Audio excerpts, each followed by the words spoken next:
number 100 crossing right there. Who's that number 100? He's really counting. That makes me so happy. What do we have to do now? 120. That's 140. Oh my God, what was that?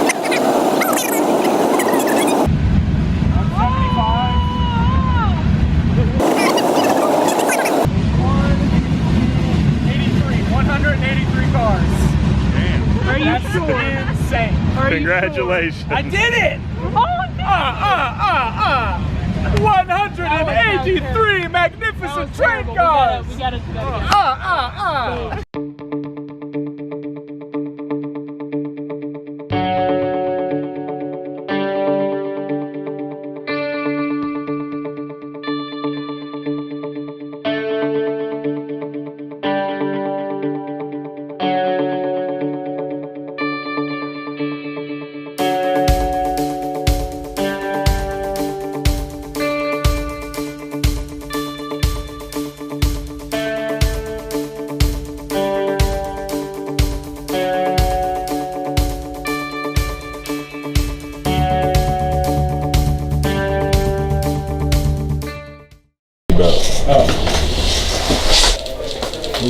Ooh, nice.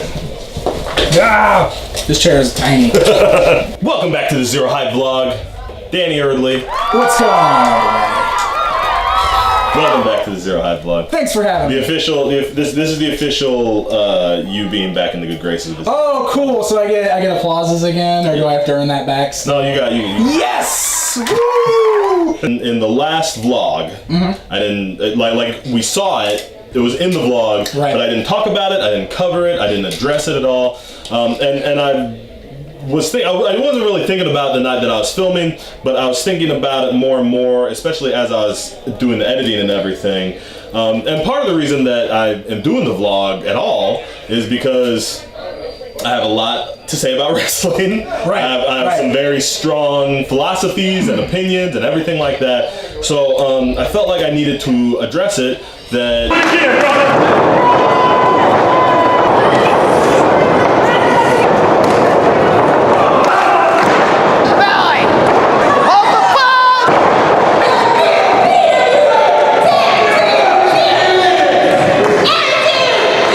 Danny and I won the tag team championships. Boom, baby. Attitude Inc. PWA tag team champion. First time. So, but I did want to kind of address my feelings and kind of get your input on Sure, this. yeah. On wrestling championships, what it means to be a wrestling champion, you know, that kind of stuff. Because as I think everybody knows, especially who watches the vlog, wrestling is fake. Right. Ooh, the F Right. word. I used Just the F dropped word. the bomb. Wrestling The is F bomb. Wrestling is fake. Fake. So what does it actually mean? Because somebody decided that we were going to win the belts. Right. So what does it actually mean to be the wrestling champion? That's why I wanted to have this conversation. This is a good one. This is good. Okay, I'm going to start with this. A lot of people, and you see this said a lot, especially when people are talking about wrestling online and just talking about things that are happening specifically within WWE and stuff. Yep. You always see people say, the belt is just a prop. Yep. The belt is just a prop. And I would say, as far as the show goes, that's probably true. It's a prop. It's part of the story. It's a driving force in a story that's being told in the course of the show. Yes. However, in the locker room, it is much more than a prop. Regardless of the reason that you're being given a belt, maybe you earned it by going out there and having good matches, or maybe it was just convenient for the story at the time. Right. It could happen either way in wrestling. However, when you are given the opportunity of being a champion, it's time to act like a champion in the locker room. It means that you have been given an important role in the show, more important than normal, because you are now, in the eyes of the fans, somebody who earned this distinguished honor, Yes. which means you have more responsibilities now in the locker room. And You've become one of the faces of the company. you've become one of the faces of the company. You have become somebody that they absolutely have to depend on no matter what. Right. Because they need that champion to be out there to show the championship and to drive whatever story they're trying to tell. You have to be there for that. You also have to kind of become a locker room leader. I mean, even though these are props as far as the story goes, and we all know that we're not in actual competition out there physically, the fact is there is a little bit of competition still in the locker room because everybody wants a good spot. Yeah. So being a good leader in the locker room is important, I feel. You know, showing that you're carrying yourself well, being respectable in the locker room, being there to help the show is absolutely key to being a champion out there in the ring. Yeah. To the fans apply this as that means you're the best. Absolutely. Or you're claiming to be the best. This is your claim to be the best. If you're the tag team champions, this is your claim that you are the best tag team champions. If you're the heavyweight, regional, any lightweight, whatever championship, that's your claim that you're the best. Which I will say, if I can interject real quick, that has always put an extreme amount of pressure on me. And it should. I think it should. Yeah. Because maybe in the locker room or, you know, as a pro wrestler, you feel like you've worked really hard to earn the spot of being a champion. But the night you win that belt doesn't mean that your work is over. Right. In fact, now your work should be even better than it was before. Because whatever your position is as the champion, it is now your job to go out there and prove to everybody that you're the best and also have the best matches you possibly can to make your opponent, who is now challenging for that belt, so that they look good too. Yeah. So every match I have as a champion, I look at it as like my responsibility to make it look like that competitor brought their best, and this is their match, you know. So when they come with me, like I try to have their match. I try to, you know, think about how they can look the best to bring them to me. And when I get a championship, I am automatically like my first step is to look at it like, when am I losing it? You know, it's Right. a journey. It's a journey to me losing it, and I think it's much more.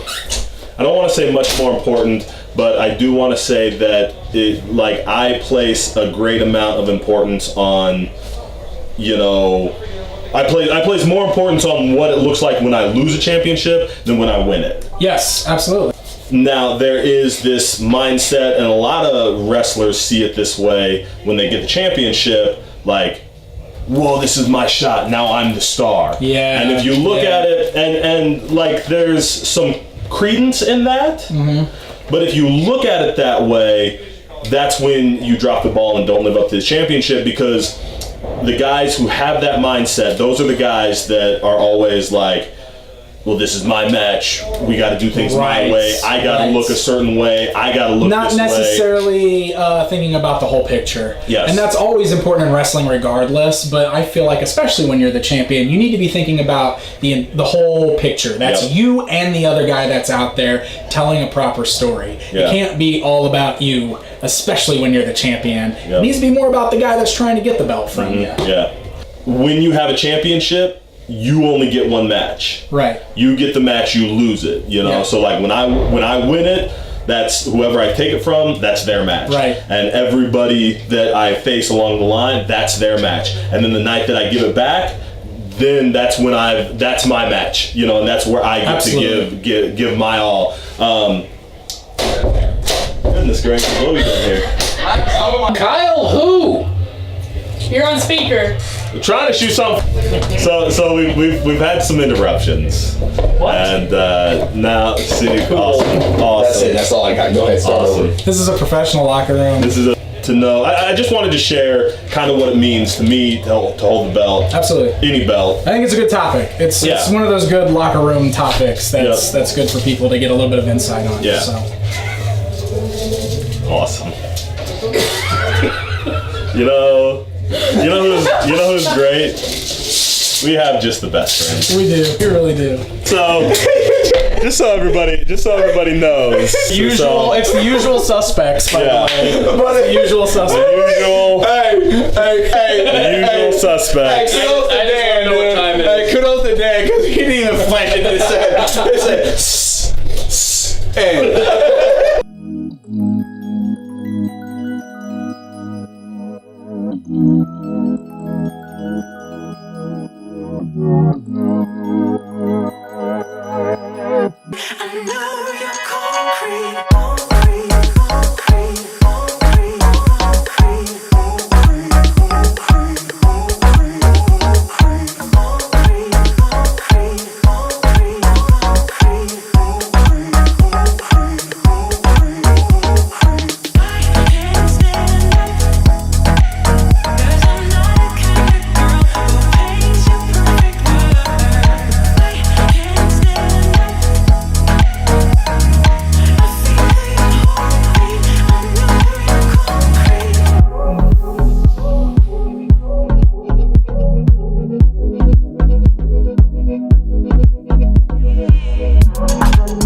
Finished up, brother. How you feel? You got one more? I got one more match. One more match. And then this is it. This is it at PWA. You got one more after this. I got this. one more after this. How you feel? I don't really think it's all sank in yet. Yeah. The match itself, I thought went really well. Good. I accomplished what I wanted to. I got the fans behind me here one more time. Yep. Which was awesome. And then, of course, after the match, the standing ovation I got in the locker room is just what broke me. That was it. One thing I hope I leave behind is the respect the respect in this locker room in general. It's just phenomenal. Yep. I hope whenever I leave this building tonight, I still have the same amount of respect for everybody in it as what I did when I was here. Taken from it, it's been a learning experience. I spent a lot of time with you, and even a lot of time before with you here. So I can honestly say this locker room is nothing but brothers and sisters. And I have so much respect for all the work that you've put into this, and I hope that you know I respect that and appreciate that. I appreciate that. Man, I'm sad to see you go. So it's been great, man. I appreciate it. But I'm gonna leave with say one last thing. Yeah. Say your thing. Never stop learning in this business.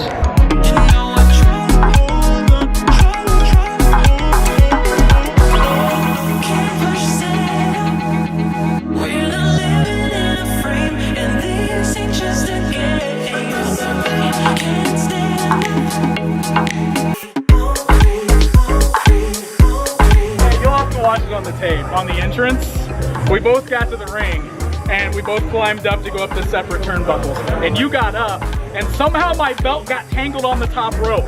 So I'm sitting there going, what the I don't even know what's going on right now. And I'm like trying to climb up the turnbuckle and my belt is stuck on the rope. Awesome. I looked like a fool. Awesome. It was ridiculous.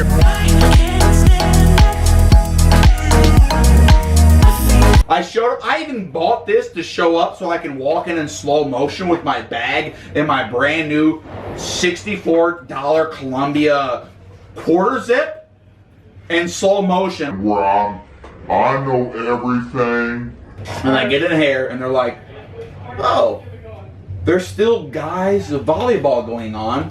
And we got, I don't know, an hour before we get set up. So then I had to take it off and help carry it in. John, I'm a veteran. I've been carrying in for years. Why would I ever carry anything in? I told him I'm not carrying the boards in. I'm not carrying